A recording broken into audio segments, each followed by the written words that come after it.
ચાલો અદબ વાળો ઝંખના બેન અદબ વાળો સોમવાર મંગળવાર બોલાવો ચાલો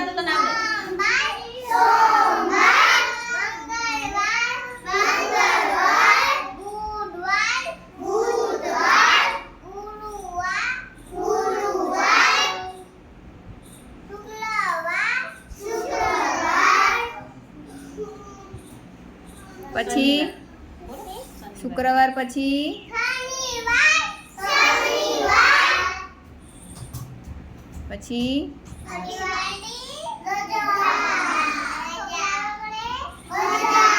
વેરી ગુડ કઈ તાલી લેવી લાડવા તાલી આપો ખાઓ ખાઓ ખાઓ ખાઓ ખાઓ ખાઓ ખાઓ ખાઓ ખાઓ સરસ વેરી ગુડ